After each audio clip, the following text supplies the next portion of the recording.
Hello! Welcome to the Polyglot Files. My name is Michael, and today we're doing another episode of Languages of the World!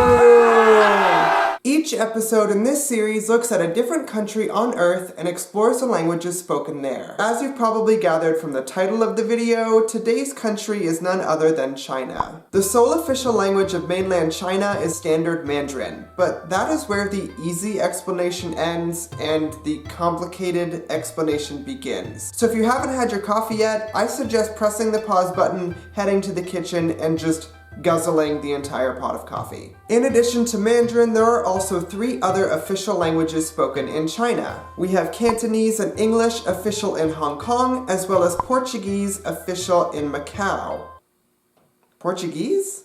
Yeah, that last one surprised me a bit too. Further, there are 95 recognized indigenous languages, 6 regional languages, 12 minority languages, and 3 sign languages spoken in China. But before we delve into all of those languages, let's return to the seldom understood, often mislabeled national language of China, Mandarin. Normally, when somebody says, say, "Do you speak Chinese?" 9 times out of 10, they are actually asking you if you can speak Mandarin. In fact, there is some contention as to whether or not Chinese is even technically a real language. And that's because, depending on who you ask, you can get a yes or a no answer. I'll explain. If you ask most Chinese people, or if you ask the Chinese government, they will tell you that yes, Chinese is its own language with separate dialects such as Mandarin and Cantonese that all use the same writing system, the traditional or simplified Chinese characters. However, if you ask a Western linguist or you ask somebody who has studied linguistics, they will tell you that no, Chinese is not a real language. In fact, they will tell you that Chinese is actually a language family, and those dialects that we spoke about, those are not dialects of a single language at all. They are in fact distinct languages with fairly low levels of mutual intelligibility. Further, even though these variants of Chinese all use the same writing system, that doesn't necessarily mean that they are the same language. In fact, if we look at English and French, they're using the same writing system, the Latin alphabet. But we know, and we can say rather confidently, that they are not dialects of the same language. But that still begs the question, are these dialects of Chinese in fact so different that they are distinct languages? Let's explore this a little bit further.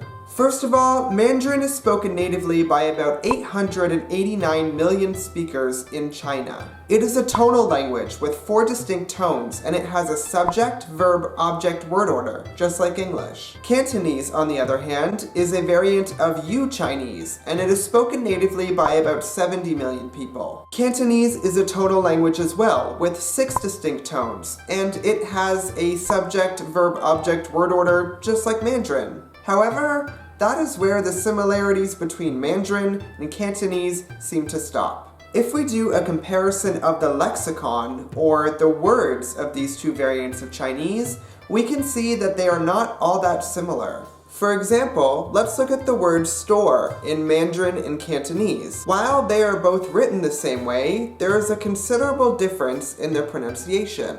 商店 Now let's look at the word table. Not only do we have differences in the written form between Mandarin and Cantonese, but we have huge differences in the pronunciation. 表 Now let's look at a phrase. To say, for example, my name is, and then your name, we would get this in Mandarin. 我的名字是 And then this in Cantonese.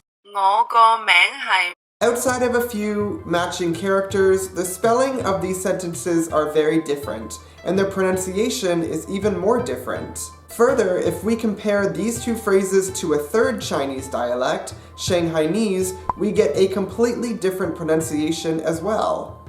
胡咗 These examples aside, studies have shown that there are very low lexical similarities between these dialects, and even other dialects of Chinese, proving that these may not be dialects of a single language at all. But as we've seen before, scientific findings and real-life experiences may be completely different. So if you speak Chinese, no matter what form, leave me a comment below. Do you think Chinese is a real language? Are you, as one speaker of one variant of Chinese, able to understand other variants of Chinese? I would love to know what you think, because I have never studied Chinese myself, and I don't have a whole lot of practical experience in the area.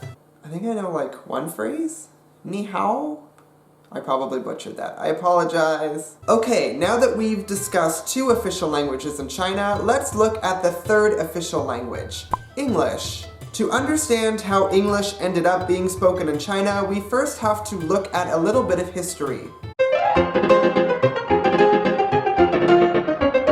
Hong Kong in the southeast of China was originally colonized by the British in 1841. This followed a long history of trade between the Chinese and the British, and it culminated in what was known as the First Opium War. China refused to trade any more opium with the United Kingdom, and well, the British really liked opium. Enough to go to war about it. Long story short, the British won and the Chinese forfeited Hong Kong as part of the Treaty of Nanking, and that is how English ended up being an official language in Hong Kong. Today, Hong Kong English is its own distinct dialect of English. Despite this, English is still a second language to most Hong Kong citizens, and the CIA reports that English is only spoken natively by about 3.5% of Hong Kong's population. And now what about that other European language that seems to come out of nowhere? Well, Portuguese, China's 4th official language, actually has a similar history to English in the region. Macau was first, is that how you say it? Macau? Macau. Have you seen Macau? It was in the field not 2 moments ago.